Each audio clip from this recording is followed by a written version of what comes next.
dream. How would you know the difference between the dream world and the real world? Of this planet, and we are the cure. Welcome to the real world. Buckle your seatbelt, Dorothy, because Kansas is going bye-bye.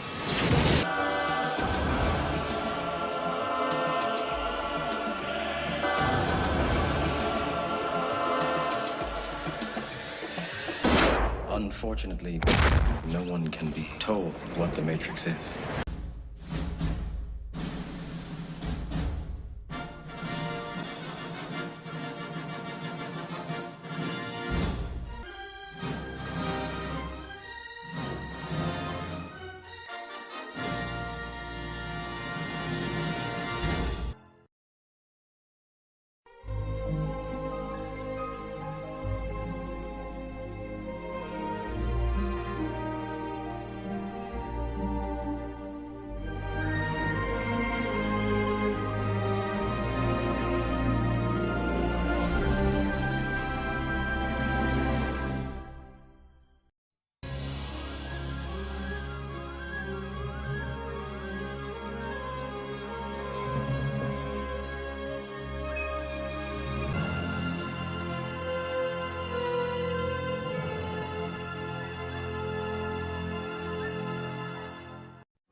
You have to see it for yourself.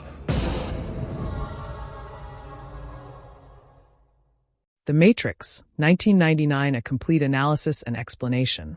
Analyses and Explanations. This analysis begins with an exploration of the film's foundational structure.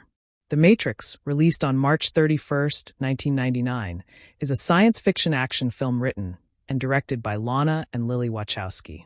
It functions simultaneously as a revolutionary technical achievement and a dense philosophical text. The film's central premise, that the world we accept as reality is actually a simulated construct designed to subdue humanity, serves as a vessel for exploring questions of perception, control, identity, and liberation. Examining the film's production context reveals its ambitious nature.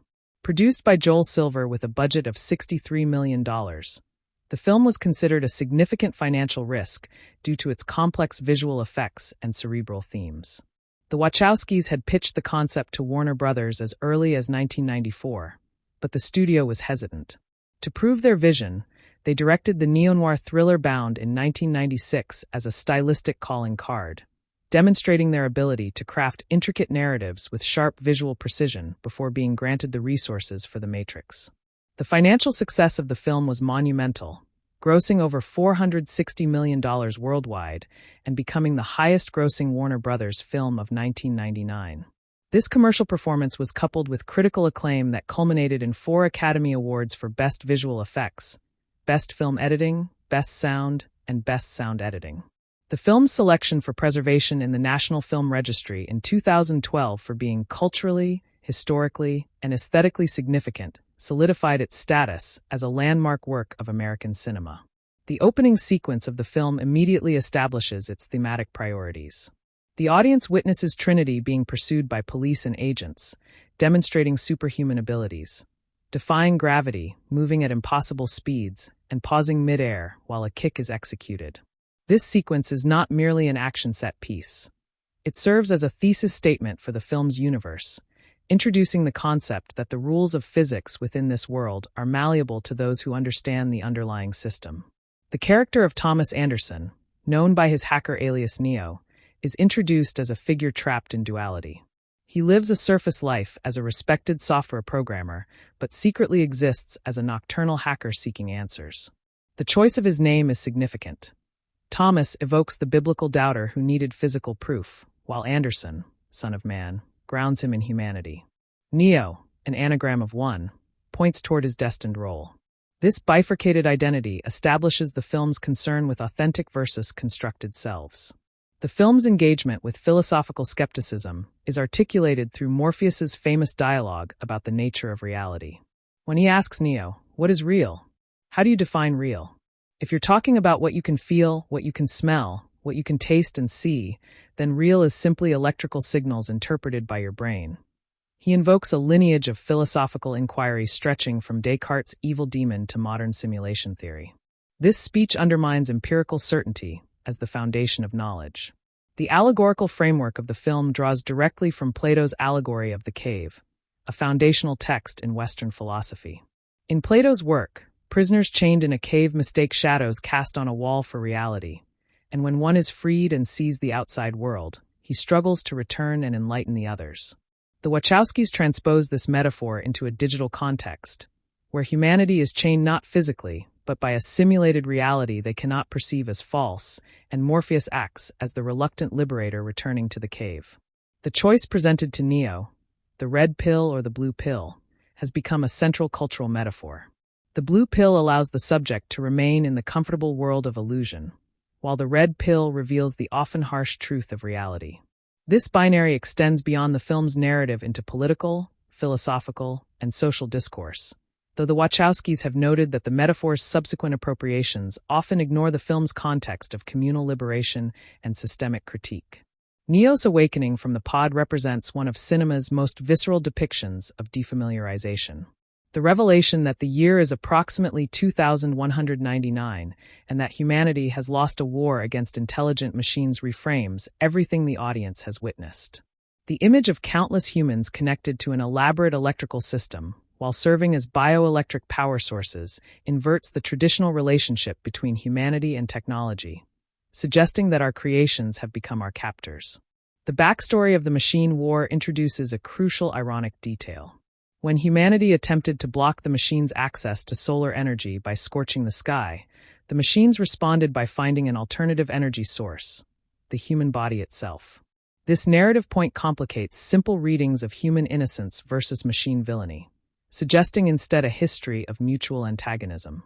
The machine's solution, creating a simulated reality to keep human minds docile, demonstrates a perverse form of efficiency. Morpheus's belief that Neo is the One, a prophesied figure capable of bending the Matrix's rules and freeing humanity, introduces the film's messianic framework. The prophecy structure draws from religious traditions while also functioning as a narrative mechanism within the simulation's own control systems. The very concept of a chosen one raises questions about determinism and whether liberation can be achieved through an exceptional individual or requires collective action. The introduction of the Oracle, played by Gloria Foster, complicates the film's treatment of fate and free will. As a program within the Matrix, she represents a paradox. She is part of the system, yet offers guidance to those seeking to escape it. Her cryptic pronouncements, particularly telling Neo that he is not the One and that he will face a choice between Morpheus's life and his own, function as self-fulfilling prophecies that actually enable Neo's eventual transformation. Cypher's betrayal represents the film's most cynical perspective on the choice between illusion and reality. As a crew member who regrets taking the red pill, he articulates the seductive appeal of comfortable ignorance. His dinner conversation with Agent Smith, where he requests a life of wealthy ignorance within the Matrix in exchange for Morpheus's capture, dramatizes the philosophical position that happiness derived from illusion is indistinguishable from happiness derived from truth. Agent Smith emerges as the film's central antagonist, but his characterization extends beyond a simple villain. As an agent, a sentient program designed to maintain the Matrix's stability, he expresses contempt for humanity while simultaneously displaying distinctly human traits, bitterness, ambition, and a desire for escape. His speech about humanity as a virus reveals his ideological opposition, yet his own arc suggests that even programs can develop desires beyond their programming. The betrayal sequence on the Nebuchadnezzar culminates in Cypher murdering several crew members before being killed by Tank. This narrative turn emphasizes that the struggle between control and freedom exists not only within the simulation, but also in the real world. The fragility of the human resistance, a small group of rebels on a single ship, underscores the overwhelming power of the machine system and the stakes of their fight. The rescue of Morpheus from the agents represents Neo's transformation from a doubting disciple to a believer in his own capabilities. The sequence features Neo beginning to perform feats comparable to the agents, dodging bullets, moving at superhuman speed, as his confidence grows.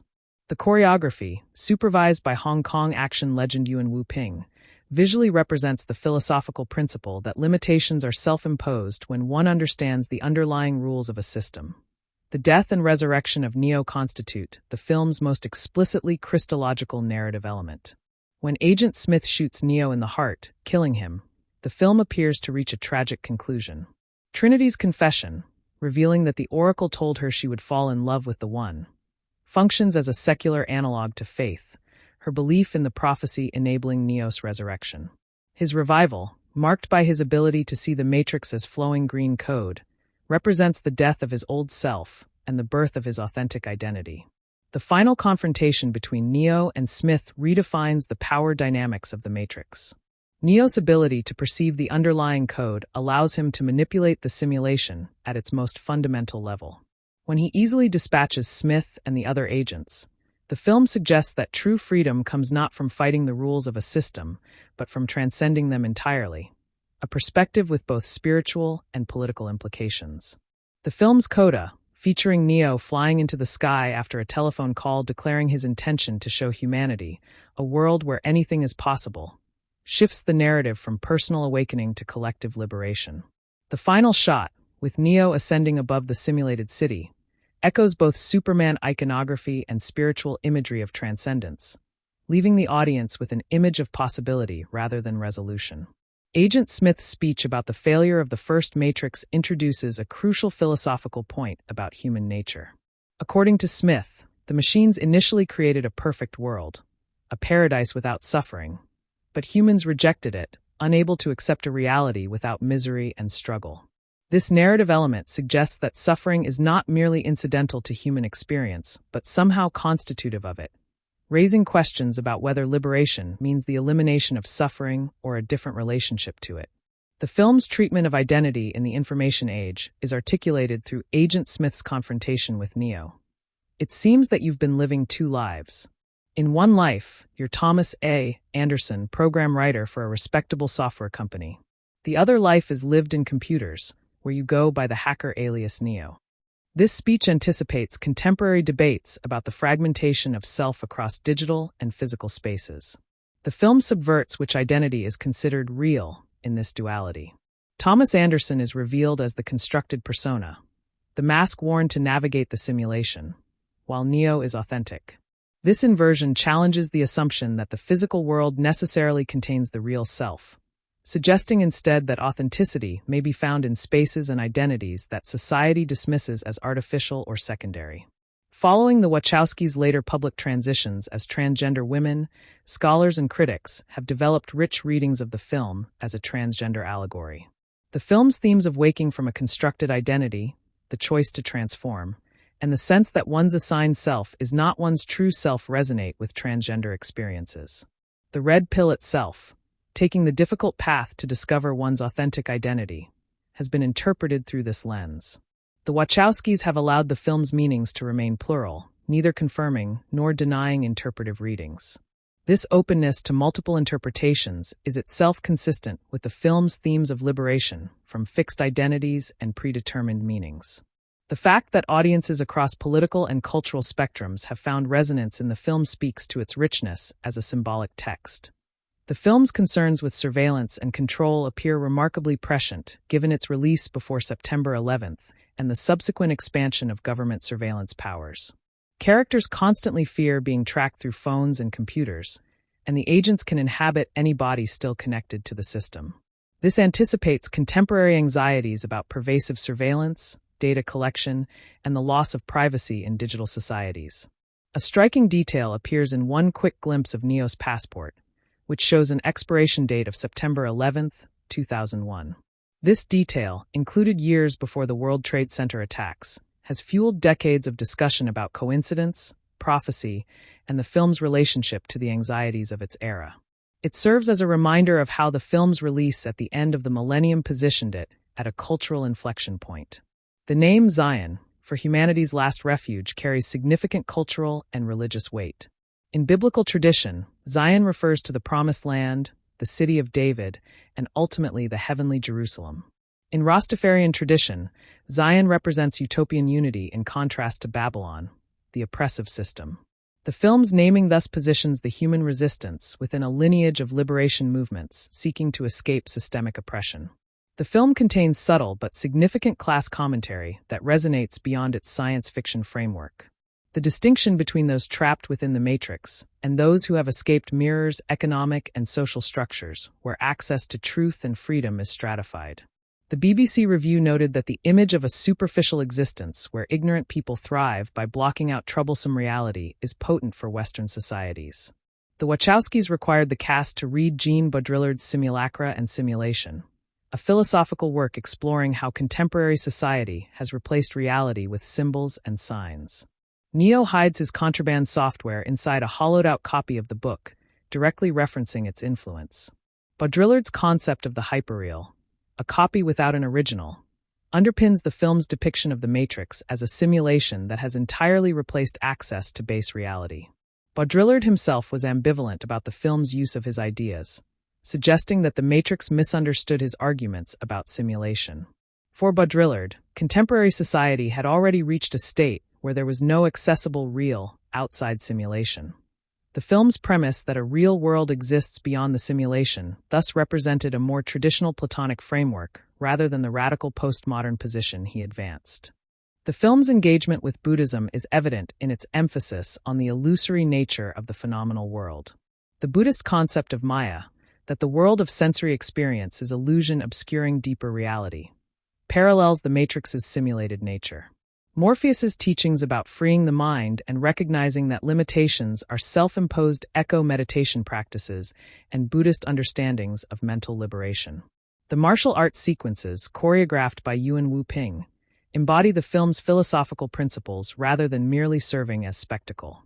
The wire fu techniques, allowing characters to defy gravity and perform impossible movements, visually represent the liberation from simulated constraints. The training sequences in the construct demonstrate that within the Matrix, physical limitation follows mental belief. Free your mind is not metaphor but operational principle. The film's ship is named the Nebuchadnezzar, after the Babylonian king who interpreted dreams. This naming adds another layer to the film's treatment of reality and illusion. Just as Nebuchadnezzar required his dreams to be interpreted to understand divine messages, the crew of the ship must interpret the dream of the Matrix to understand their situation and purpose. The technical innovation of bullet time represents one of the film's most significant contributions to cinematic language. The effect, achieved through a complex array of 120 still cameras arranged in a circle, firing sequentially with computer interpolation creating continuous motion, allows the action to progress in slow motion while the camera appears to move at normal speed. This technique visually represents the ability to perceive time differently within the simulation. The bullet time effect is not merely technological showmanship, but thematic visualization. As Neo learns to bend the Matrix's rules, the camera itself begins to move in ways that defy physics, aligning the audience's perspective with Neo's awakening consciousness. The effect has been widely imitated but rarely deployed with the same integration of form and content as in the original film. The Wachowskis employed a sophisticated color coding system throughout the film that guides audience interpretation. Scenes within the Matrix have a distinctive green tint, simulating the glow of a computer monitor and suggesting the artificiality of that environment. Scenes in the real world have a cooler blue tint, emphasizing the stark, cold nature of that reality. This visual language helps orient viewers while reinforcing themes about perception and artificiality. The fight scene between Morpheus and Neo in the construct introduces a third color register, yellow, representing a space that is neither real nor simulated, but an intermediate training environment. This yellow tint suggests the liminal status of the construct, a space of pure potential where beliefs become reality without the stabilizing constraints of either the Matrix's rules or the real world's physical limitations. The sound design of The Matrix, supervised by Dane A. Davis and winner of an Academy Award, creates an immersive auditory environment that reinforces the film's themes. The distinctive sound of bullets whizzing in slow motion, the metallic clicks of the Nebuchadnezzar's machinery, and the way sound behaves differently within the Matrix versus the real world all contribute to the film's world-building and sensory differentiation between simulated and actual reality. Don Davis's electronic score combines orchestral elements with synthesized textures, mirroring the film's fusion of traditional narrative structures with technological innovation. The score's use of techno music appears primarily in Matrix scenes rather than real-world scenes, raising questions about the distinction between human and machine-made art and whether the Matrix's artificial culture might still produce authentic aesthetic experiences. The casting process for The Matrix involved several notable near misses that shaped the final film. Will Smith turned down the role of Neo to make Wild Wild West, later admitting he was not mature enough as an actor at the time to understand what the Wachowskis were attempting. Nicolas Cage declined due to family obligations, while Brad Pitt and Val Kilmer were considered by Warner Brothers before Keanu Reeves was ultimately cast. For the role of Morpheus, Gary Oldman, Samuel L. Jackson, and Val Kilmer were considered before Lawrence Fishburne was cast. Fishburne's performance brings gravitas and spiritual authority to the role, grounding the film's more abstract philosophical elements in a compelling human presence. His deep voice and measured delivery became essential to the film's tonal balance between action spectacle and philosophical inquiry. For Trinity, Janet Jackson was approached, but scheduling conflicts prevented her participation. She later referenced the film in her album Discipline. Carrie-Anne Moss's casting proved fortuitous. Her performance combines physical capability with emotional vulnerability, making Trinity more than a standard action heroine. Moss twisted her ankle during filming but concealed the injury to avoid being recast, demonstrating the intense physical demands of the production.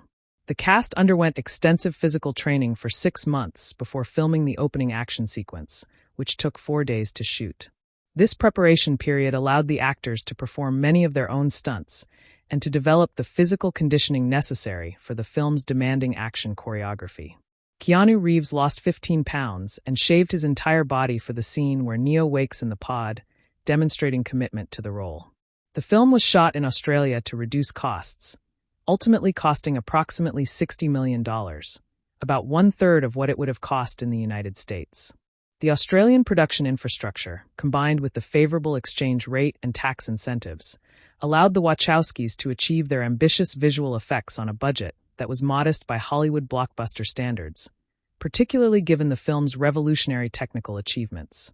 Upon release, The Matrix received widespread critical acclaim, holding an 87% approval rating on Rotten Tomatoes. Critics praised its innovative visual effects, action sequences, and ambitious philosophical themes. One early reviewer called it one of the best sci-fi films in years, ranking it alongside Metropolis, Star Wars, Blade Runner, and 2001. A Space Odyssey as a landmark of the genre. Some critics found the philosophical elements underdeveloped relative to the film's technical achievements. The Palo Alto Weekly noted, "The problem with The Matrix is that the enormously talented Wachowski brothers think their playful premise has metaphysical implications. This criticism suggests that for some viewers, the film's philosophical references function more as stylish window dressing than as genuine inquiry." Writing in 2024, The New York Times argued that The Matrix has become more relevant than ever, with themes of AI, fake news, and surveillance resonating deeply with contemporary anxieties. The film's depiction of a simulated reality controlled by artificial intelligence, initially a thought experiment, now reads as prescient warning about the potential consequences of advanced AI systems and information manipulation. The film's cultural impact extends across multiple domains. Philosophers engage with its Plato's cave allegory and Baudrillard references as accessible entry points to complex ideas. Technologists debate its warnings about AI and human-machine relations. Political movements across the spectrum have adopted red pill terminology, though often with meanings that diverge from the film's original context of communal liberation. The film's legacy includes a franchise spanning 2 direct sequels, The Matrix Reloaded and The Matrix Revolutions, both released in 2003, the animated anthology The Animatrix, 2003, video games, comic books, and a 4th film, The Matrix Resurrections, 2021. Each sequel expands and complicates the original's mythology, with Resurrections in particular engaging explicitly with questions of legacy, memory, and the pressure to continue a story after its supposed conclusion. The Animatrix, a collection of animated shorts created by various Japanese animation studios, expanded the film's world by exploring the backstory of the Machine War, the creation of the Matrix, and individual stories of awakening. The short, The Second Renaissance, in particular provides crucial context for the conflict between humans and machines, depicting a history of escalating violence that complicates simple readings of human innocence or machine villainy. The relationship between The Matrix and its sequels has been subject to extensive critical debate. Some argue that the sequel's expansion of the mythology, particularly the revelation that the One is actually a control mechanism built into the Matrix's design, retroactively complicates the original's triumphant conclusion. Others contend that this revelation was always implicit in the original's treatment of prophecy and systems of control. The film's treatment of artificial intelligence has become increasingly relevant in an era of rapid AI development. The machines in the Matrix are not presented as mindless adversaries, but as evolved intelligences with their own perspectives, desires, and internal conflicts. Agent Smith's development, from a system-maintaining program to a rogue element seeking to escape the Matrix's constraints, parallels the human character's arcs. The concept of the red pill has been appropriated by various subcultures and political movements, often in ways that depart significantly from the film's context. In the film, taking the red pill means joining a community of resistance, accepting difficult truths, and working toward collective liberation. Many appropriations treat it as an individual act of awakening without the communal responsibilities depicted in the film. The film's depiction of gender roles challenged action cinema conventions. Trinity, as a capable fighter who also drives the emotional narrative through her love for Neo, complicates the standard action heroine archetype. The Wachowskis' later transitions have invited retrospective readings of the film's gender politics, with some critics identifying early traces of the director's engagement with questions of gender identity and expression. The film's use of religious imagery extends beyond Christianity to incorporate elements from multiple traditions. The name Morpheus derives from the Greek god of dreams, appropriate for a character who guides others through the dreamlike world of the Matrix. The ship's designation as Nebuchadnezzar draws from Babylonian tradition, creating a syncretic spiritual framework that resists easy categorization. The oracle character represents a complex meditation on the nature of prophecy. As a program, she occupies an ambiguous position, part of the system yet working against its strictures. Her practice of baking cookies for visitors humanizes her, while also suggesting that the distinction between human and program may be less absolute than the characters initially believe. This ambiguity anticipates later revelations about the nature of the Matrix's control systems. The character of Cypher embodies the film's most troubling questions about choice and authenticity. His betrayal raises the uncomfortable possibility that the pursuit of truth may not lead to happiness, and that some individuals may prefer comfortable illusion over difficult reality. His fate, death at the hands of a crew member he attempted to murder, suggests that the community of the awakened has limited tolerance for those who would betray the collective. The film's visual design, from the costuming to the production design, creates a distinctive aesthetic that has become iconic. The leather costumes, mirrored sunglasses, and subdued color palette suggest a world of surfaces and reflections, appropriate for a film concerned with the distinction between appearance and reality. The design choices also emphasize the characters' status as outsiders who have rejected the bland normality of the simulation. The film's use of telephones as portals between the Matrix and the real world connects the concept of escape to communication technology. In the late 1990s, telephones were already becoming somewhat obsolete in the face of internet communication. The film's use of them as exit points thus carries a nostalgic quality, suggesting that older technologies might offer pathways to freedom that newer systems obscure. The character of Tank, the crew's operator, represents the essential support structures that enable the rebels' work.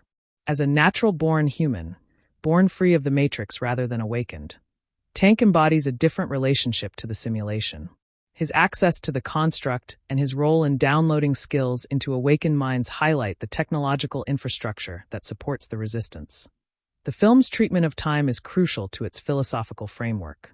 Within the Matrix, time appears linear and consistent, but those who understand the system can perceive and manipulate temporal experience. The bullet time effect visualizes this manipulation, suggesting that time itself is part of the simulation's construction rather than a fundamental feature of reality. The film's exploration of mind-body dualism draws from Cartesian philosophy while also challenging it. Descartes' division between thinking substance, mind, and extended substance, body, is literalized in the film's premise. Human minds inhabit simulated bodies while physical bodies remain in pods. Yet the film also suggests that this division is not absolute, as events in the Matrix can affect the real body and vice versa. The training programs in the construct represent the film's engagement with questions of learning and embodiment. When skills are directly downloaded into Neo's mind, kung fu, piloting, weapons handling, the film raises questions about whether knowledge acquired without practice constitutes genuine understanding.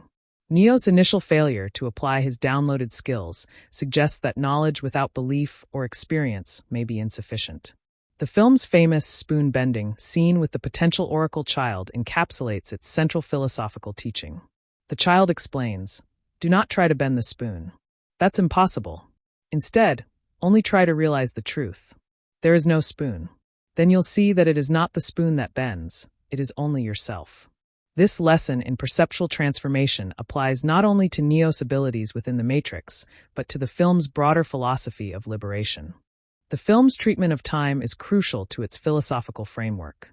Within the Matrix, time appears linear and consistent, but those who understand the system can perceive and manipulate temporal experience. The bullet time effect visualizes this manipulation, suggesting that time itself is part of the simulation's construction rather than a fundamental feature of reality.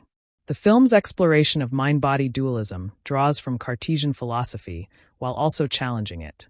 Descartes' division between thinking substance, mind, and extended substance, body, is literalized in the film's premise. Human minds inhabit simulated bodies while physical bodies remain in pods. Yet the film also suggests that this division is not absolute, as events in the Matrix can affect the real body and vice versa. The training programs in the construct represent the film's engagement with questions of learning and embodiment. When skills are directly downloaded into Neo's mind, kung fu, piloting, weapons handling, the film raises questions about whether knowledge acquired without practice constitutes genuine understanding. Neo's initial failure to apply his downloaded skills suggests that knowledge without belief or experience may be insufficient. The film's famous spoon-bending scene with the potential Oracle child encapsulates its central philosophical teaching. The child explains, "Do not try to bend the spoon. That's impossible. Instead, only try to realize the truth. There is no spoon. Then you'll see that it is not the spoon that bends, it is only yourself." This lesson in perceptual transformation applies not only to Neo's abilities within the Matrix, but to the film's broader philosophy of liberation. The "there is no spoon" moment functions as the film's most concise expression of its idealist philosophy.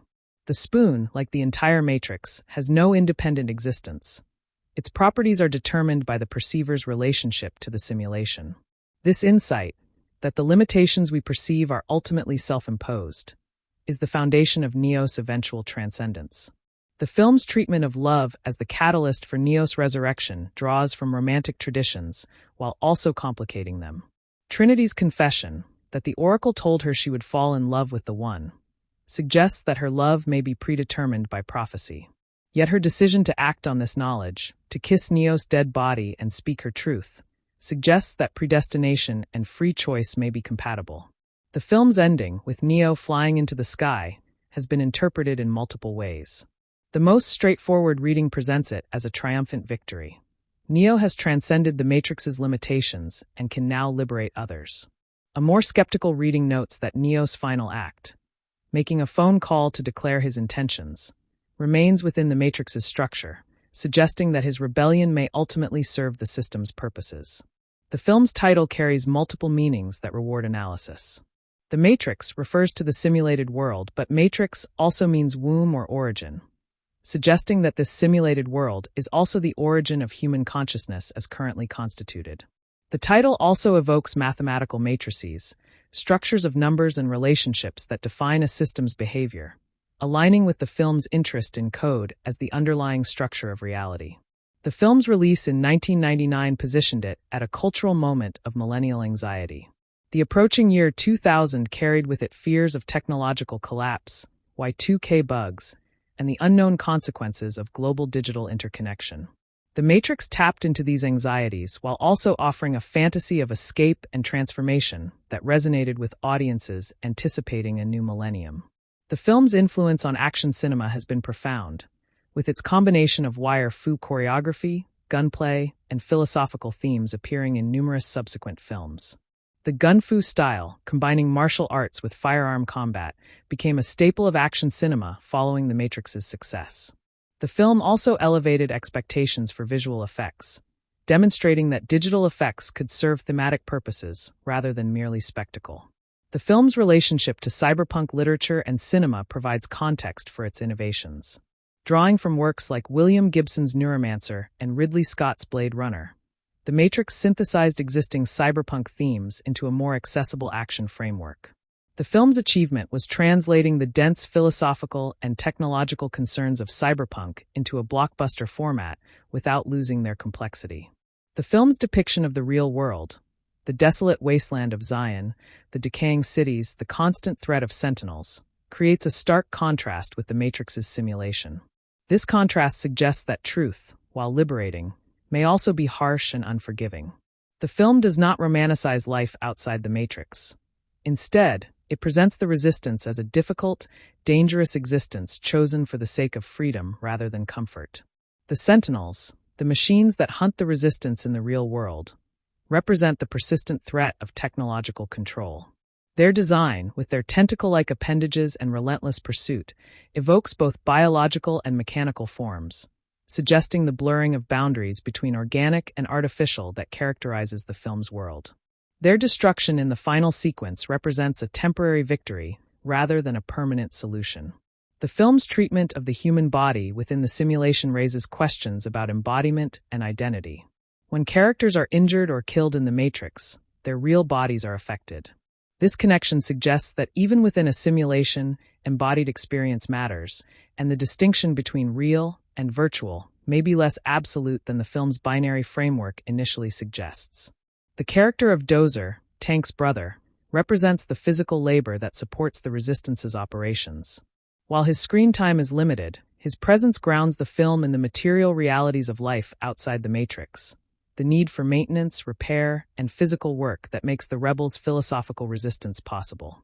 The film's use of mirrors and reflections throughout its visual design reinforces its themes of surface versus depth.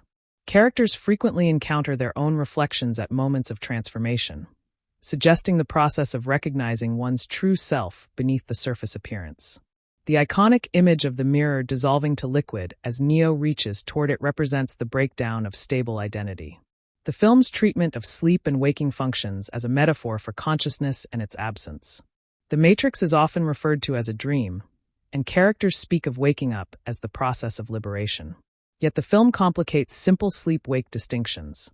The real world also contains its own forms of illusion and limitation, and the Matrix's simulation can be more vivid and engaging than the bleak existence outside. The film's exploration of the relationship between rules and freedom has political implications. The Matrix operates according to rules that seem absolute, but can be broken by those who understand the system. This suggests that freedom comes not from the absence of structure, but from understanding structure well enough to transcend its limitations, a perspective applicable to social, political, and economic systems. The film's status as a touchstone for philosophical education has made it one of the most frequently discussed films in introductory philosophy courses. Its accessible treatment of complex ideas like skepticism, determinism, and the nature of reality makes it a useful pedagogical tool. The film's popularity has ensured that generations of students encounter philosophical questions through its narrative. The film's use of color, particularly the green tint of the Matrix, has become iconic and widely imitated. This color grading choice was innovative for its time and helped establish the visual language of simulated environments in cinema. The consistency of this visual motif throughout the film demonstrates the Wachowskis' commitment to using every element of filmmaking to reinforce thematic concerns. The Wachowskis' decision to structure the film around a central mystery, the nature of the Matrix itself, creates a narrative that mirrors the philosophical journey of its protagonist, forcing the audience to question the reality of what they are seeing alongside Neo. The film's production design, supervised by Owen Patterson, deliberately avoided futuristic aesthetics in favor of a recognizable late 1990s urban environment within the simulation, making the artificial world feel familiar while heightening the uncanny sense that something beneath the surface is deeply wrong. This grounding in recognizable reality serves a crucial thematic function. The Matrix's power lies not in its alienness, but in its comfortable, mundane familiarity that discourages inquiry.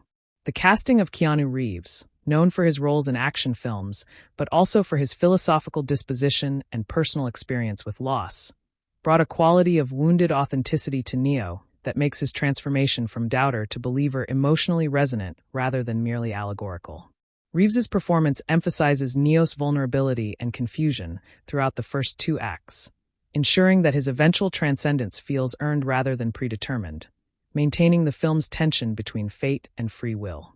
The supporting cast was chosen for similar qualities. Lawrence Fishburne's Morpheus carries the weight of absolute conviction without becoming dogmatic, while Carrie-Anne Moss's Trinity balances lethal capability with profound emotional depth, creating a character whose agency remains intact even within the prophecy structure. Joe Pantoliano's portrayal of Cypher brings necessary humanity to the film's most morally compromised character, making his betrayal understandable even when it is reprehensible, ensuring that the film does not present the choice between illusion and reality as simple. The casting of Hugo Weaving as Agent Smith proved inspired in ways that extended beyond performance. Weaving's precise, clipped delivery and his ability to convey menace through restraint rather than bombast created an antagonist whose contempt for humanity feels intellectual rather than merely emotional, making his eventual breakdown all the more compelling. The film's visual effects team, led by John Gaeta, developed bullet time through a process of technical innovation that required inventing new tools rather than adapting existing ones, reflecting the film's thematic concern with transcending established limitations. The bullet time techniques patent, filed by Warner Brothers, became one of the studio's most valuable intellectual properties, demonstrating how the film's technical innovations had commercial value extending beyond the film itself. The effects' influence extended beyond cinema into advertising, music videos, and video games, becoming one of the most frequently referenced visual tropes of the early 21st century.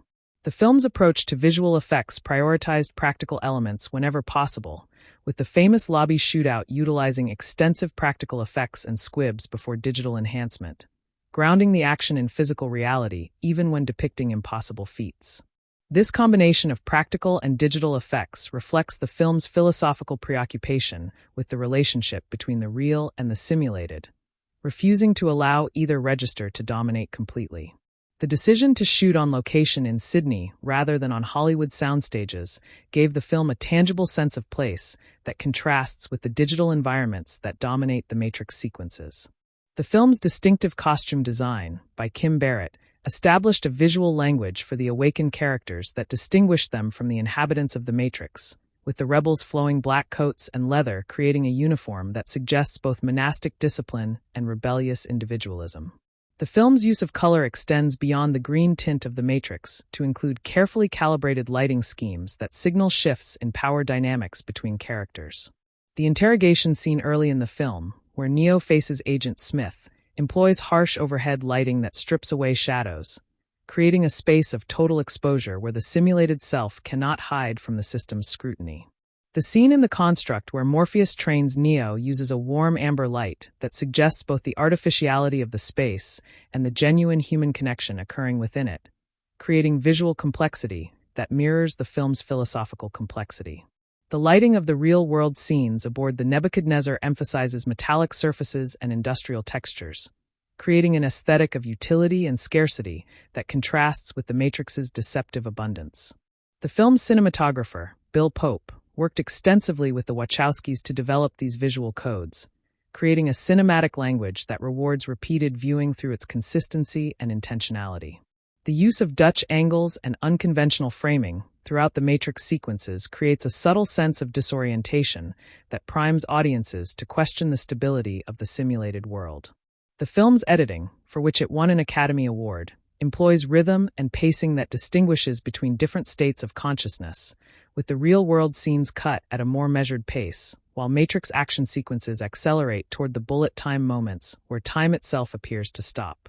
The film's sound design creates a distinctive sonic signature for the Matrix, with digital glitches and electronic interference subtly woven into the soundtrack to suggest the simulation's underlying code. The decision to have the film's score by Don Davis draw from orchestral traditions while incorporating electronic elements reflects the film's central tension between human expression and technological mediation. The film's use of existing music, particularly the inclusion of tracks from artists like The Prodigy and Rob Zombie on the soundtrack, positions The Matrix's culture as one drawing from late 1990s countercultural movements that existed in tension with mainstream society. The club scene where Neo first encounters Trinity uses industrial and techno music to establish the underground spaces where those sensing the simulation's falseness congregate, creating a sonic landscape of resistance. The film's mixing of diegetic and non-diegetic sound blurs the boundaries between what characters hear and what the audience hears, further destabilizing the certainty of perception. The iconic sound of the ringing telephone that serves as an exit point from the Matrix becomes a sonic motif representing the possibility of escape, its insistent tone cutting through the simulation's ambient soundscape. The sound of bullets in slow motion, achieved through meticulous audio processing, creates an auditory experience of suspended time that complements the bullet time visuals. The film's philosophical architecture draws from multiple traditions in ways that reward careful attention to the names and references embedded throughout the text. The character of Morpheus, named for the Greek god of dreams, guides others through the dreamlike world of the Matrix, while understanding that his role as guide requires him to facilitate others' awakening rather than impose his own understanding. The ship Nebuchadnezzar, named for the Babylonian king whose dreams required interpretation, suggests that understanding the Matrix requires interpretive work that goes beyond surface appearances. The character of Cypher, whose name evokes both the cryptographic concept of encoding and the cipher of Gnostic tradition, represents the desire to re-encode oneself within the system after having glimpsed outside it. The Oracle's name draws from classical prophecy traditions, while her characterization as a program baking cookies complicates expectations of what a prophetic figure should be. The character of Trinity combines Christian theological resonance with her role as the third member of the central trio, her name suggesting the possibility of unity within multiplicity. The choice of the name Zion for humanity's last refuge draws from Rastafarian tradition, where Zion represents liberation from Babylonian oppression, positioning the film within a lineage of anti-colonial thought. The film's use of the number 101 in the room number, where Neo meets Morpheus, and in other details references the foundational binary code of computing, suggesting that the simulation's complexity emerges from simple binary oppositions. The license plate on the car in the opening chase reads IS 5416, a detail that has generated extensive fan speculation regarding possible biblical or cryptographic significance. The film's inclusion of a character named Switch, whose appearance and gender presentation were reportedly intended to shift between the real world and the Matrix in ways that exceeded what was ultimately filmed, hints at the Wachowskis' early engagement with questions of gender fluidity. The reduction of Switch's role during production reflects the constraints of studio filmmaking, while the character's remaining presence still gestures toward the film's concerns with identity transformation. The film's use of the name Thomas for Neo's simulated identity invokes the apostle who required physical proof, aligning Neo's journey with questions of evidence and belief. The progression from Thomas Anderson to Neo represents a movement from a name that signifies doubt to one that signifies singularity and new beginning, encapsulating the film's arc of transformation. The choice to have Neo's hacker alias precede his true identity in the film's structure suggests that authenticity may be found in the spaces created rather than those inherited. The film's treatment of time as both a constraint and an opportunity for liberation reflects deep engagement with philosophical questions about temporality and human experience. The agent's ability to manipulate time within the Matrix, moving faster than human perception while appearing to move normally, establishes them as beings who operate on a different temporal register than the simulation's inhabitants. Neo's training in the construct, where time is compressed to allow months of practice in hours, demonstrates the malleability of temporal experience when the mind is freed from the simulation's constraints. The bullet time sequences represent moments where Neo begins to perceive temporal flow differently, moving from being subject to time to being able to perceive and manipulate it. The film's structure of prophecy and fulfillment plays with temporal causality, suggesting that knowledge of the future may be itself a determining factor in how that future unfolds. The Oracle's paradoxical statement that Neo is not the one while simultaneously enabling his becoming the one embodies the film's complex engagement with questions of whether knowledge of fate forecloses or enables free choice. The film's parallel editing between events in the Matrix and events in the real world creates temporal complexity that reflects the character's experience of navigating two distinct temporal registers. The countdown sequences during the rescue of Morpheus create temporal pressure that raises the stakes while demonstrating how time becomes most vivid when it is understood as limited. The film's treatment of memory as unreliable and subject to manipulation, particularly through Cypher's request to have his memories of the real world erased, raises questions about whether identity can survive the loss of temporal continuity. The moment of Neo's death and resurrection functions as a rupture in linear time, a point where the expected temporal sequence breaks down and something new becomes possible. The film's ending, with Neo flying above the city, exists in a temporal space after the narrative's climax but before any definitive resolution, suggesting that true freedom may exist outside conventional temporal structures. The film's use of slow motion throughout action sequences creates moments of temporal expansion that allow characters and audiences alike to perceive what would otherwise be invisible. The contrast between the slow-motion perception of awakened characters and the normal-speed experience of those still trapped within the Matrix visualizes the expanded consciousness that comes with understanding the system. The film's engagement with the concept of choice operates on multiple levels, from the explicit red pill/blue pill choice to the subtler choices characters make that define their identities. The film presents choice as both the most fundamental expression of human agency and as something that may itself be determined by forces beyond individual control, maintaining this tension without resolving it. The Oracle's waiting room, where children bend spoons and display other abilities, suggests that choice emerges from practice and understanding rather than being a simple binary decision. The choice Neo makes to return to the Matrix to rescue Morpheus, despite being told he cannot survive the attempt, represents the moment where his choices begin to align with his identity rather than his calculation of probability. The choice Trinity makes to confess her love over Neo's dead body represents faith in possibility over acceptance of apparent reality, a choice that becomes the catalyst for his resurrection. The choice Cypher makes to betray his crew represents the dark possibility that knowledge of truth does not necessarily lead to moral behavior, complicating any simple equation between awakening and virtue. The choice Morpheus makes to believe Neo is the one despite the Oracle's apparent contradiction represents faith sustained through uncertainty rather than certainty. The choice of the machines to create the Matrix rather than destroy humanity after the war represents a form of choice that complicates any simple binary between human freedom and machine determinism. The film's presentation of Agent Smith as a program who begins to make choices beyond his programming suggests that choice may be a property of sufficiently complex systems rather than a uniquely human capacity. The choice of the first humans who rejected the perfect Matrix represents the film's most troubling suggestion: that humanity may choose suffering over contentment, freedom over comfort, in ways that are neither rational nor irrational, but simply constitutive of human nature. The film's treatment of choice as a theme rather than a solved problem leaves audiences with questions rather than answers, maintaining philosophical complexity to the final frame. The red pill and blue pill have become cultural shorthand for choice itself, demonstrating how the film created a vocabulary for discussing decisions about reality and illusion that extends far beyond cinema.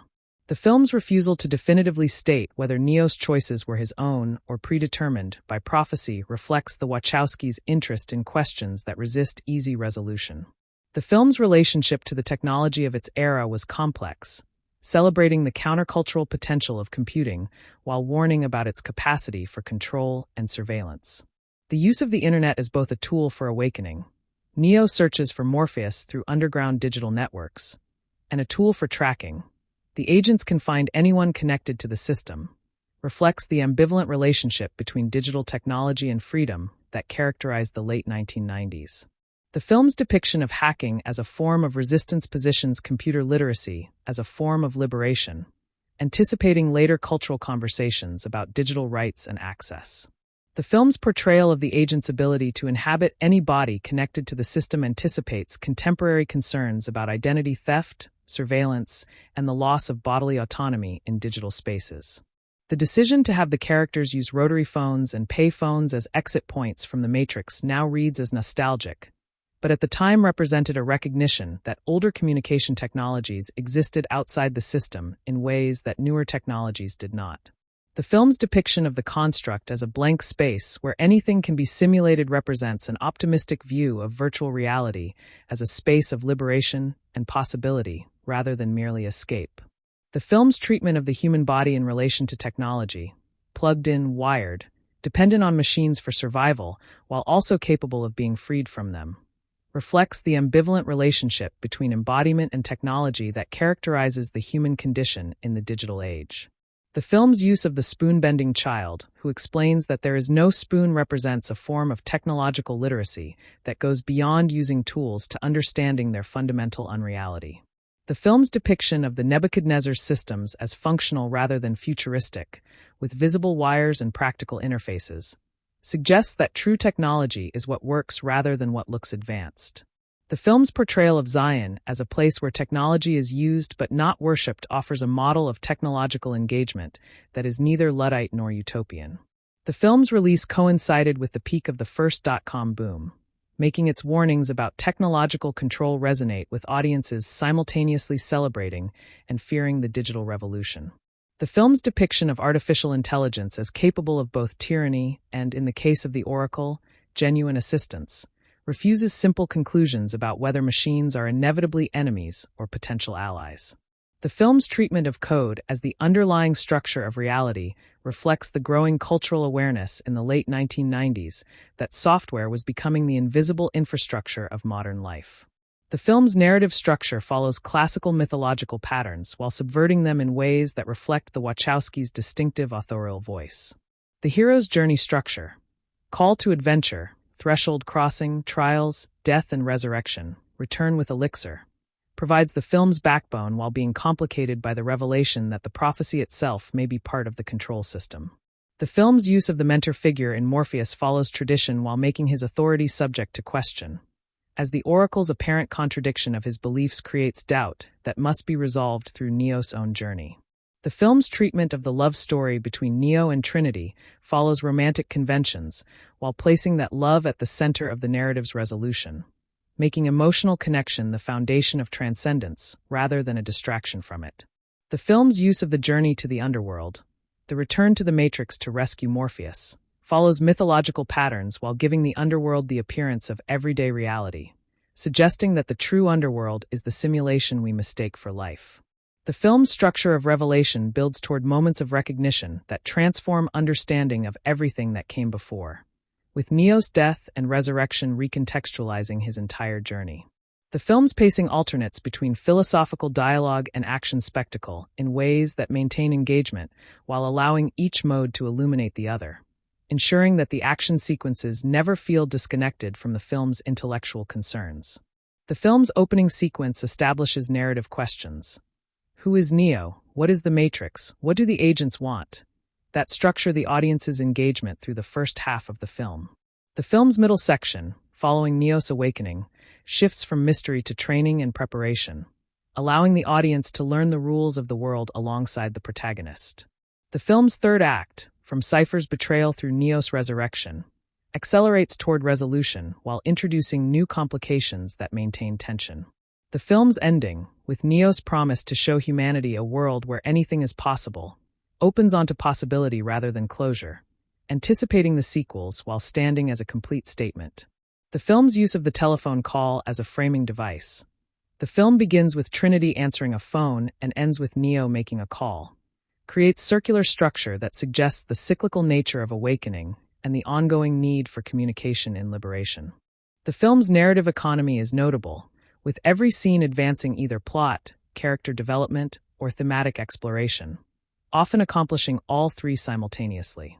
The film's script, written by the Wachowskis, demonstrates careful attention to language that rewards close reading, with dialogue that functions on literal, allegorical, and philosophical levels simultaneously.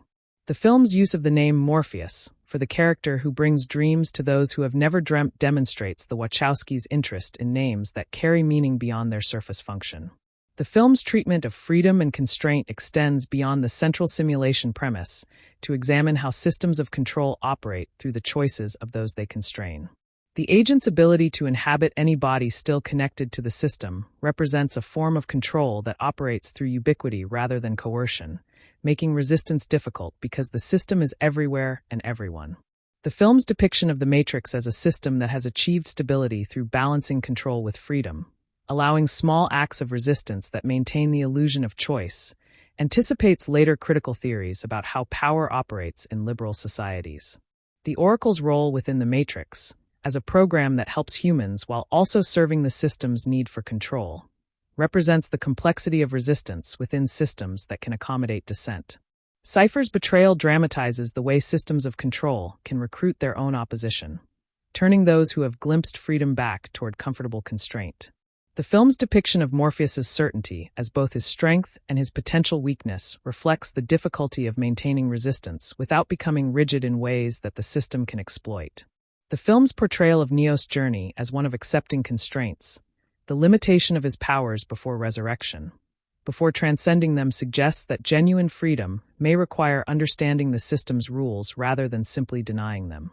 The film's treatment of the construct as a space of pure freedom that exists only as a training ground for engagement with the constrained world of the Matrix suggests that freedom and constraint are not opposites but conditions of each other. The film's ending, with Neo flying above the city, represents freedom within the system rather than escape from it, suggesting that liberation may mean transforming one's relationship to constraint rather than eliminating it entirely. The film's engagement with questions of freedom extends to its treatment of the machines, who are presented as having made choices that constrain themselves, creating the Matrix as a solution to a problem of their own making. The film's refusal to present Zion as a simple utopia, instead showing it as a place of limited resources and constant threat, ensures that freedom is never romanticized as an end state without costs. The film's exploration of freedom as something that requires constant maintenance rather than permanent achievement reflects the Wachowskis' understanding that liberation is a process rather than an event. The film's final image of Neo in flight is not an ending but a beginning, a movement toward freedom that remains in motion because freedom cannot be fully captured or concluded. The film's cultural reception in 1999 was shaped by its release at the end of a decade marked by increasing digital integration, millennial anxiety, and the rise of the internet as a mass cultural phenomenon. The film's depiction of a simulated reality controlled by machines resonated with audiences who were increasingly aware that their lives were being shaped by systems they could not see or fully understand. The film's popularity among early internet adopters created a feedback loop where online communities formed to discuss the film's meanings, with discussion forums and early social media platforms becoming spaces where the film's questions about reality and illusion were debated in practice. The film's release shortly before the debut of the Blair Witch Project in the same summer positioned it within a moment when questions about mediated reality and authenticity were becoming central to popular culture. The film's success helped establish the Wachowskis as major creative forces in Hollywood, giving them the capital to produce the ambitious sequels that would follow while also placing them under the pressures of franchise filmmaking. The film's influence on subsequent science fiction cinema is evident in the decade following its release, with numerous films attempting to replicate its combination of philosophical ambition and action spectacle with varying degrees of success. The film's visual style influenced not only cinema, but also advertising, fashion, and music videos, with the leather and sunglasses aesthetic becoming a visual shorthand for countercultural cool throughout the early 2000s. The film's use of Hong Kong action choreography in a Hollywood production helped create a market for imported action cinema and influenced the direction of American action filmmaking for years to come. The film's treatment of philosophical themes in a blockbuster format demonstrated that commercial cinema could engage with complex ideas without sacrificing entertainment value, influencing a generation of filmmakers who sought to combine intellectual ambition with popular appeal. The film's Academy Award wins in technical categories, while being largely overlooked in major categories, reflected the Academy's ambivalent relationship with genre cinema, while still recognizing the film's technical achievements. The film's preservation in the National Film Registry in 2012 marked its official recognition as a work of lasting cultural significance, cementing its place in American film history. The film's continued relevance in the 2020s, with themes of artificial intelligence, surveillance, and mediated reality more pertinent than ever, suggests that its cultural significance may continue to grow rather than diminish over time. The film's ability to generate new interpretations as contexts change, from transgender readings to anti-capitalist analyses to meditations on digital identity, demonstrates the richness of the text the Wachowskis created. The film's relationship to the technology of its era has become a subject of historical analysis, with scholars examining how the film captured the hopes and fears of a moment when the digital future was arriving but not yet fully realized. The film's legacy extends beyond its immediate influence to encompass a broader cultural vocabulary, red pills, bullet time, the Matrix as metaphor, that has become part of how we discuss reality, illusion, and choice in the 21st century. The film's exploration of Gnostic themes provides a deeper framework for understanding its depiction of reality, knowledge, and liberation that extends beyond the more commonly cited Platonic allegory. In Gnostic tradition, the material world is understood as a flawed creation, a prison constructed by a false deity to trap divine sparks of consciousness within ignorant bodies.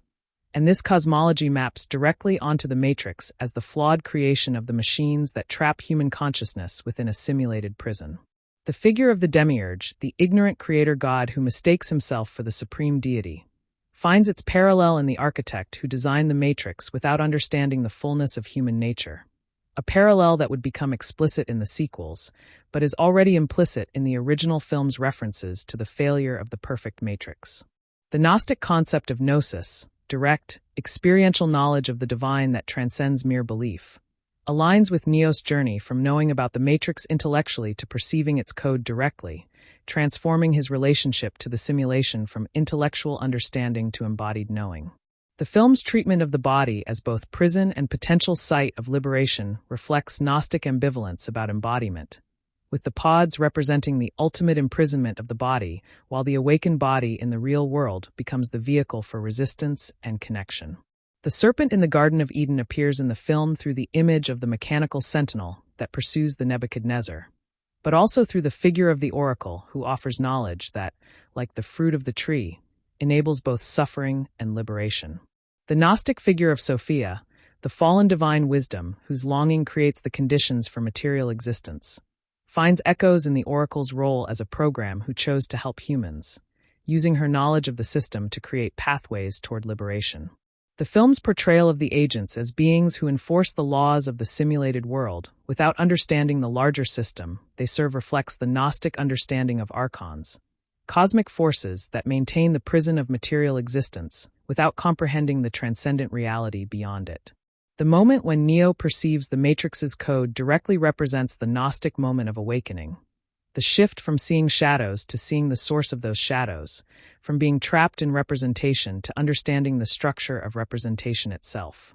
The film's emphasis on the difficulty of communicating gnosis to those still trapped within the simulation reflects the Gnostic understanding that true knowledge cannot be transmitted through ordinary means, but must be awakened from within each individual. The figure of Morpheus, whose name references the realm of dreams, functions as a Gnostic guide who can facilitate awakening but cannot produce it, preparing the way for the direct knowing that Neo must achieve for himself.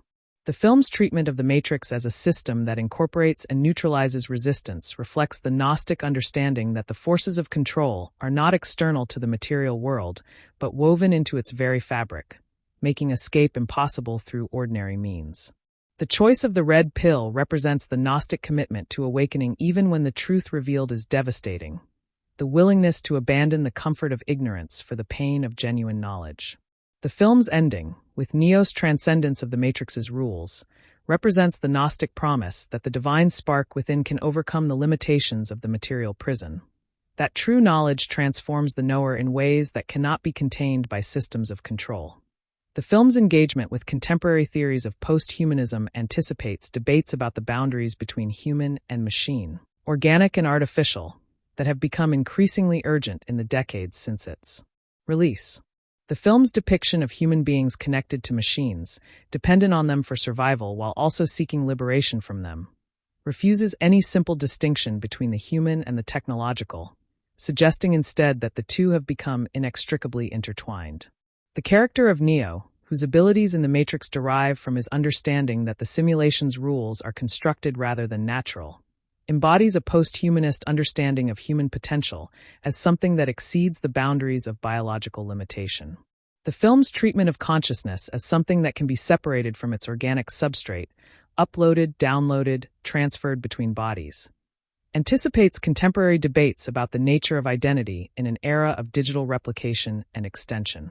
The agents, as programs that can inhabit any body still connected to the system, represent the post-humanist nightmare of identity without stability, the self as pure software that can be rewritten or overwritten at will. The Oracle, as a program who has developed what appears to be genuine care for human beings, embodies the post-humanist possibility that the boundaries between human and machine might be transcended through mutual transformation rather than conflict. The film's depiction of the real world as a place where humans and machines remain locked in a symbiotic relationship, humans providing power, machines providing the simulation that maintains human consciousness, suggests that even in opposition, the two cannot be separated. The construct, where skills can be downloaded directly into the brain, represents the post-humanist fantasy of knowledge without learning, the dissolution of the boundary between the self and information that has become increasingly central to digital culture.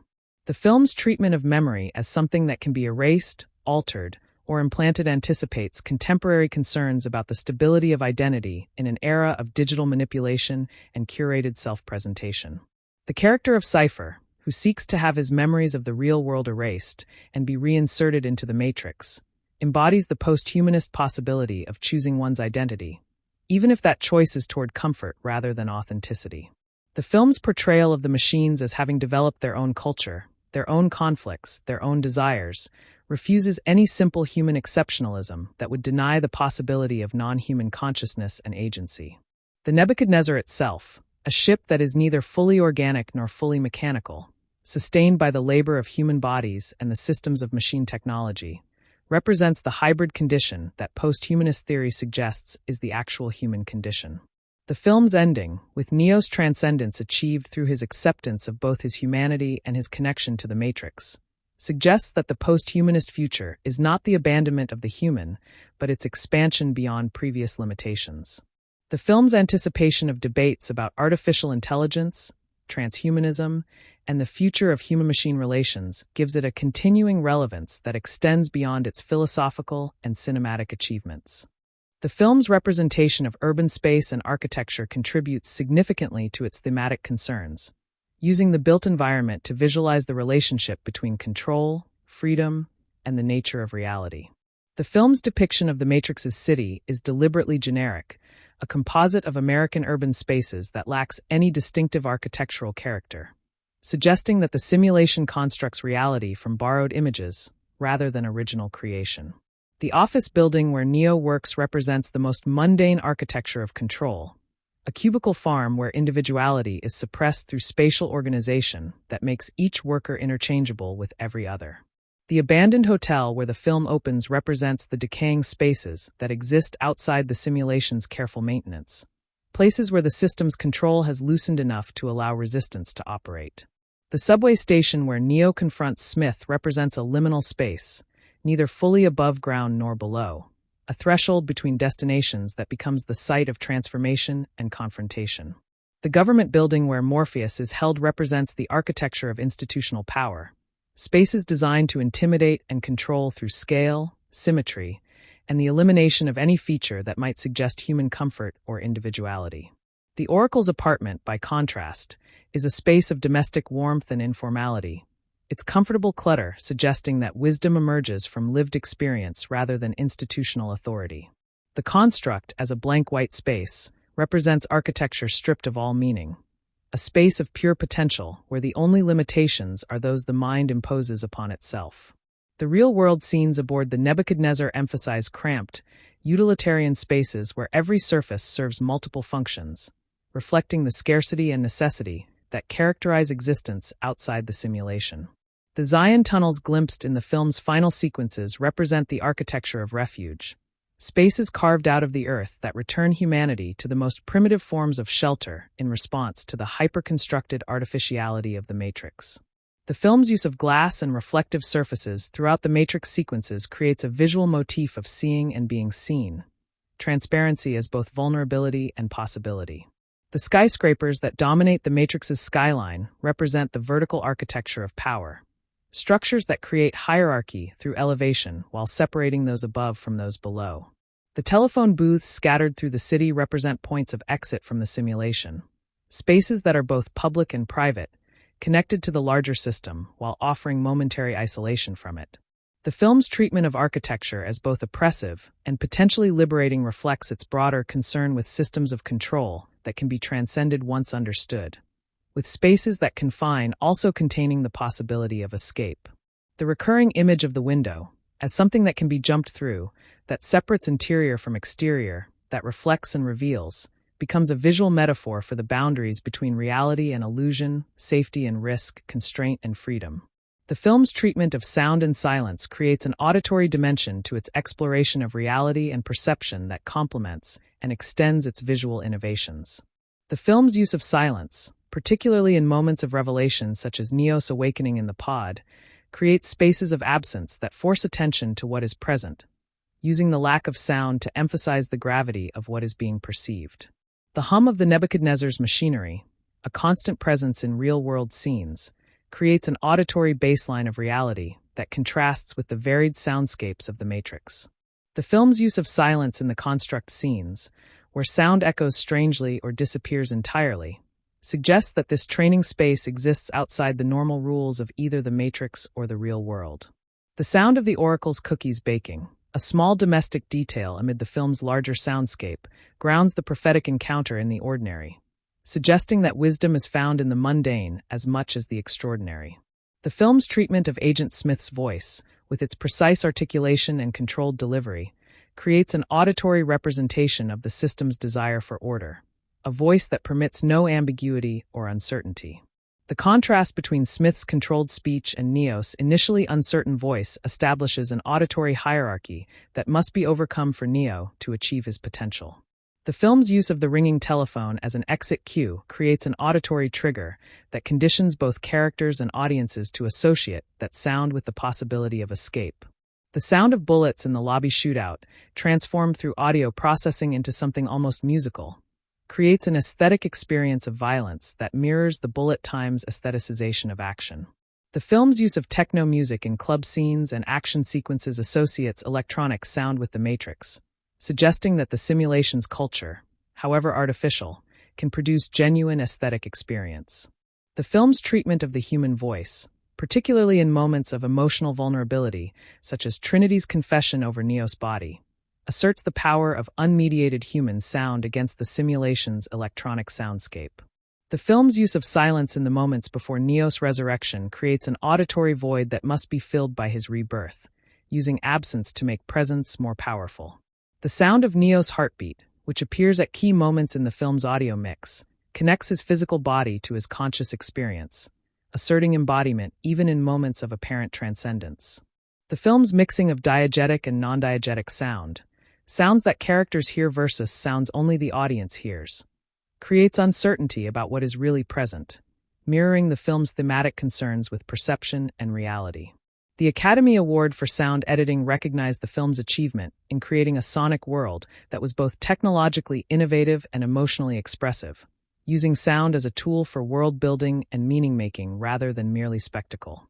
The film's treatment of gender and sexuality operates on multiple levels, from the explicit representation of powerful female characters to the implicit subtext that has become more visible in light of the Wachowskis' transitions.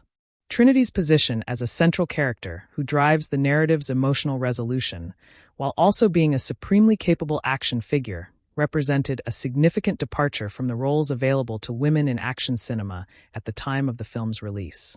The film's decision to have Trinity, not Morpheus or Neo, deliver the opening sequence that establishes the film's world and its possibilities signals that female agency will be central to the narrative from its very beginning.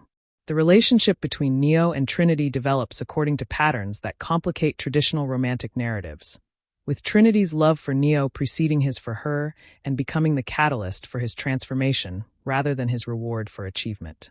The Oracle, as an older woman who dispenses wisdom with humor and domesticity, represents a form of female authority that operates outside patriarchal structures of power, a counterpoint to the male-dominated world of the agents and the machine system.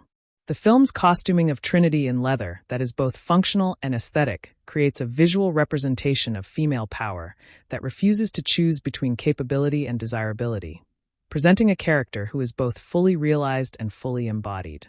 The character of Switch, whose gender presentation was reportedly intended to shift between the real world and the Matrix in ways that exceeded what was ultimately possible within the film's production constraints, represents an early gesture toward the film's engagement with gender fluidity. The Wachowskis' later transitions have invited retrospective readings of the film's gender politics, with critics identifying the red pill as a metaphor for transition, the experience of waking to a true self that society has denied. The film's treatment of the body as something that can be transformed, transcended, and reimagined aligns with transgender experience, while also speaking more broadly to questions of identity and authenticity. The film's depiction of the Matrix as a system that imposes identity from without, assigning Thomas Anderson to the person who is truly Neo, resonates with experiences of being assigned an identity that does not align with one's felt sense of self. The film's emphasis on choice, the choice to wake, to transform, to become, places agency at the center of identity formation, refusing any deterministic account of who one is or must be. The relationship between the characters in the real world, where gender seems less rigidly policed and identities more fluid, suggests that liberation from the Matrix includes liberation from the gender norms the simulation enforces. The film's treatment of Morpheus as a father figure who guides Neo toward his true self, while also learning from him, complicates traditional gender dynamics within mentor-student relationships. The absence of any romantic relationship between Neo and Trinity until the film's climax, when her confession becomes the catalyst for his resurrection, suggests that love in the film is less about conventional romance than about recognition and affirmation of authentic identity. The film's ending, with Neo in flight above the city, represents a freedom that is not gendered, a transcendence of the body's limitations that includes the limitations of socially constructed identity. The film's continued resonance with LGBTQ+ audiences, who have found in its themes of hidden identity, chosen family, and liberation from oppressive systems a reflection of their own experiences, speaks to the depth of its engagement with questions of identity beyond the explicit text. The film's relationship to the history of science fiction cinema is one of both continuity and rupture, drawing from established traditions while creating something genuinely new.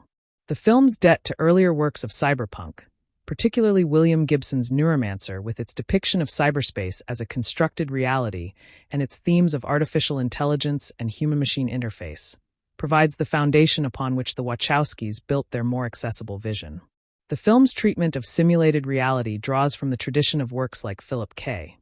Dick's Do Androids Dream of Electric Sheep, which question the boundaries between authentic and artificial experience in ways that directly anticipate the Matrix's concerns.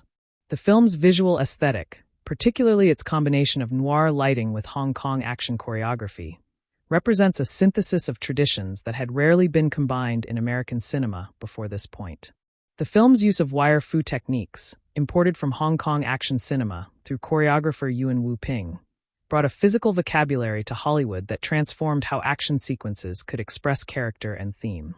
The film's depiction of the future as a dystopian wasteland draws from the post-apocalyptic tradition while complicating it by revealing that the apparent present is actually the simulated past, creating a temporal complexity that earlier dystopian films had not explored. The film's treatment of artificial intelligence as both adversary and potential ally draws from the tradition of works like 2001, A Space Odyssey, while giving AI a more complex motivational structure than simple malevolence or benevolence. The film's use of the hero's journey structure draws from the tradition of mythic storytelling that George Lucas had popularized in Star Wars, but subverts it by making the prophecy itself part of the control system, questioning whether individual heroism can truly achieve liberation. The film's depiction of Zion as humanity's last refuge draws from the tradition of underground resistance narratives that run through science fiction from The Time Machine to Planet of the Apes. The film's innovation in visual effects, particularly bullet time, represented a rupture with previous cinematic techniques that created new possibilities for representing time, space, and perception on screen.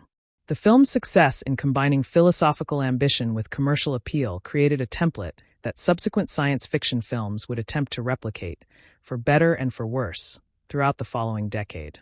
The film's influence on the science fiction genre extends to its sequels, which expanded the film's world in directions that the original only gestured toward, creating a mythology that has sustained fan engagement for decades. The film's relationship to the traditions of martial arts cinema, in which physical discipline represents spiritual development, gives its action sequences a depth that distinguishes them from mere spectacle. The film's treatment of the relationship between humans and machines draws from the tradition of works like The Terminator, while offering a more complex account of that relationship than simple human victory over machine tyranny. The film's status as a landmark of science fiction cinema is secure, its innovations having been absorbed into the genre's vocabulary, while its themes remain as urgent as when the film was released. The film's treatment of the relationship between knowledge and power operates at multiple levels, from the explicit control the machines exercise through the simulation to the implicit ways knowledge transforms those who possess it.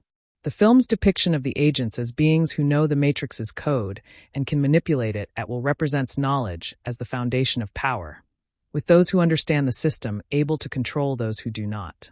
Morpheus's knowledge of the Matrix's rules allows him to operate within it with a degree of freedom, but his knowledge remains incomplete, limited to what has been discovered rather than extending to the system's fundamental code.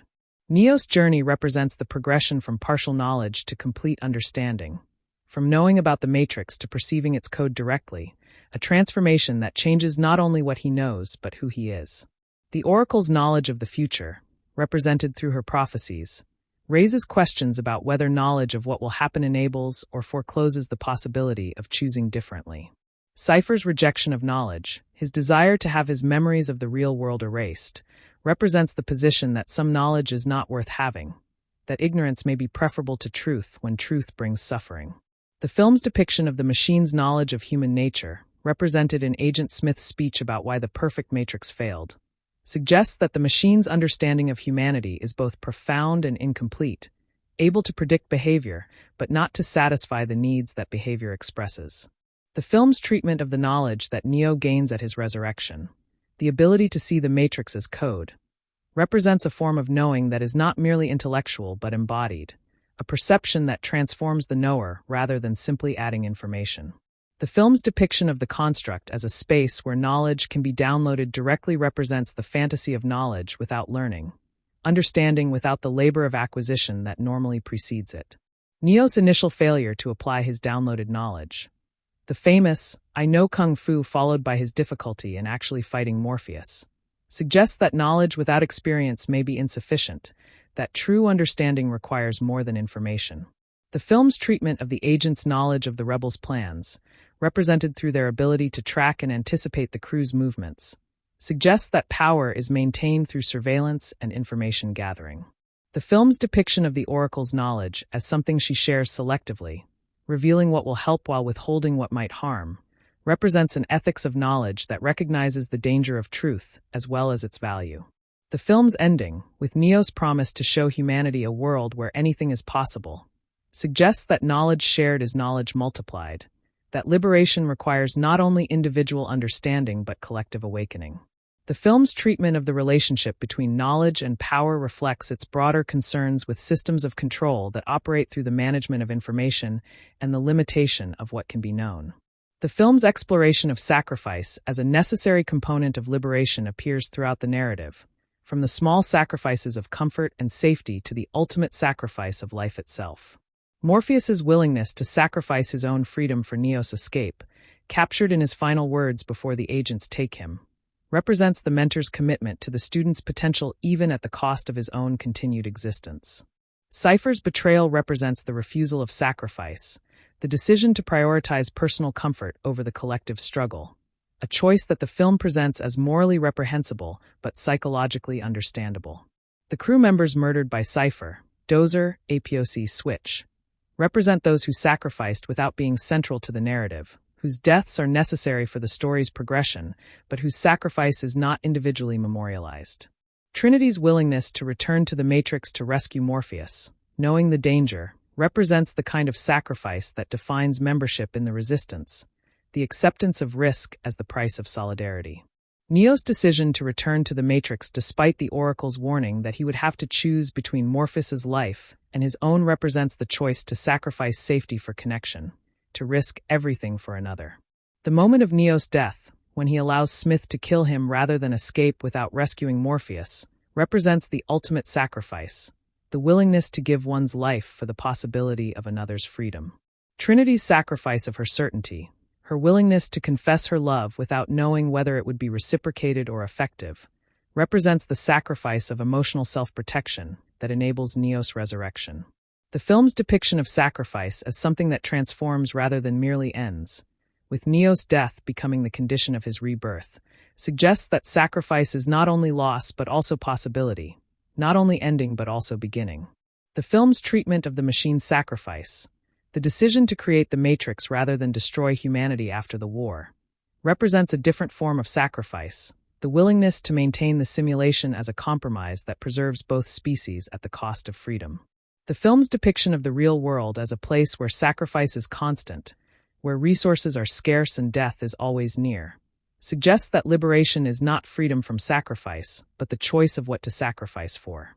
The Oracle's sacrifice of certainty, her willingness to speak prophecies that could be misinterpreted or that might enable outcomes she does not desire, represents the sacrifice of control that is necessary for genuine guidance. The film's ending, with Neo's flight above the city, represents the possibility that sacrifice can be redeemed, that loss can become the foundation for new creation rather than simply absence. The film's treatment of sacrifice as a theme extends beyond individual acts to the collective experience of the Resistance, a community bound together by what each has given up for the struggle. The film's refusal to romanticize sacrifice, showing its costs in the deaths of characters who deserve to live, ensures that the theme is treated with the gravity it requires.